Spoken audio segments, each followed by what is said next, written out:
Okay, so if you're watching this, you probably have a dog that's constantly itching and scratching, and you feel like you've tried absolutely everything. You know just how frustrating that can be. Well, today, we're going to dive into what might be the real reason behind these mysterious allergies and explore a concept that could, finally, bring your dog some serious relief.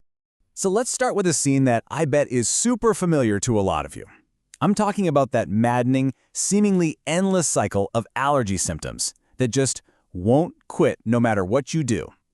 So I have to ask you, straight up, does it feel like your dog is allergic to, well, everything? You switch foods, you try all the supplements, you feel like you're doing everything right, but that itching, that irritation, it just keeps coming back. It's enough to make you feel totally helpless. And the list of symptoms, it just goes on and on, right? We're talking about that relentless, chronic itching and scratching, the red, inflamed skin, the constant ear infections or yeast. Oh, and the hot, itchy paws, maybe they even smell kind of like corn chips. It can even show up as an upset stomach or your dog just being super restless after they eat. And maybe the most frustrating part, that list of foods your dog can't have just seems to get longer and longer.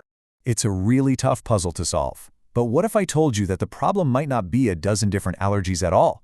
What if the root cause is something else entirely, something that actually connects all of these seemingly random symptoms together?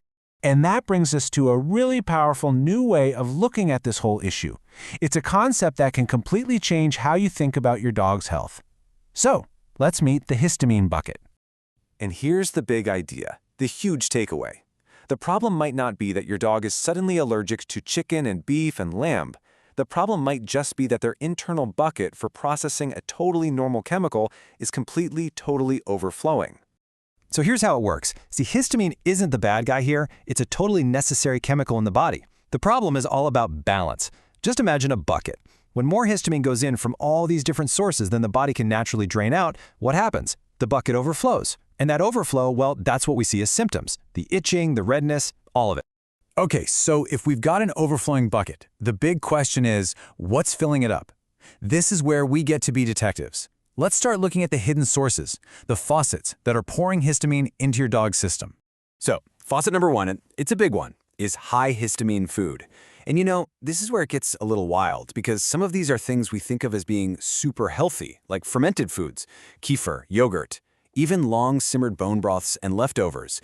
See, histamine levels shoot up over time because of bacteria. The same thing goes for any kind of processed meats and most fish. They can be major contributors to filling up that bucket. Now let's talk about our next faucet, because it's not just what you feed, it's how you handle it. This is so important. Histamine forms when bacteria gets to work on meat. So, thawing food out on the counter, or thawing and refreezing it, or even just prepping meals and letting them sit in the fridge for a few days, all of that can dramatically increase the histamine load before your dog even takes a single bite. And finally, we've got internal faucets, things filling the bucket from the inside out. An unbalanced gut with the wrong kinds of bacteria or yeast can actually produce its own histamine. On top of that, if your dog is missing certain key nutrients, it's like the drain of the bucket gets clogged and they can't clear histamine out. You add some chronic stress to that mix and you've got a perfect storm for an overflow. Okay, so that might sound like a lot, but here's the good news. We have a plan. Now we know what the problem is and what's causing it. So let's get to the most important part, the solution. We're going to walk through a really clear, actionable 5-step plan to get that bucket level down and bring your dog some serious relief. Here's our roadmap. It's pretty straightforward.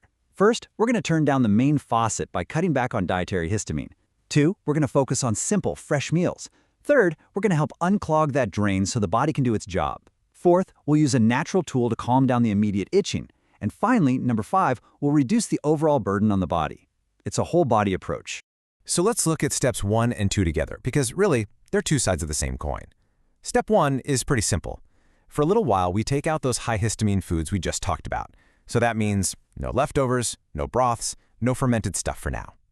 Step 2 is what we do instead. We feed simple, freshly made meals.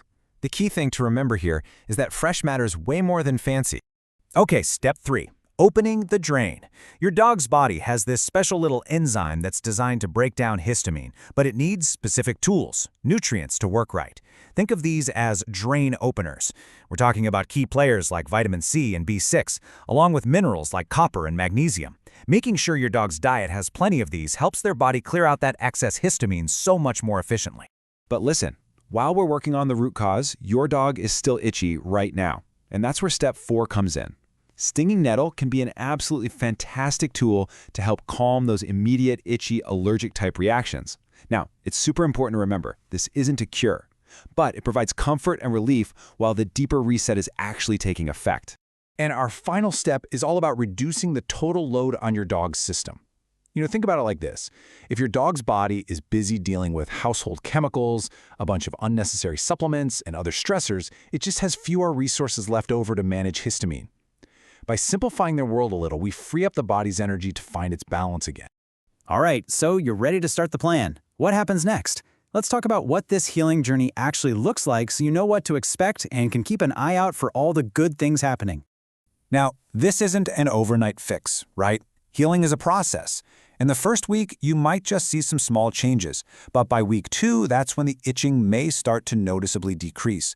And as you get into weeks 3 and 4, you should be seeing a really clear positive trend. Calmer skin, better digestion. Patience is absolutely key here.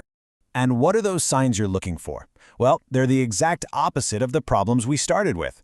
Less itching is the big one, of course, but also look for calmer, less angry-looking skin. Better digestion, fewer weird reactions to their food, and honestly, just a happier, more comfortable dog overall. I mean, that's the real goal, isn't it?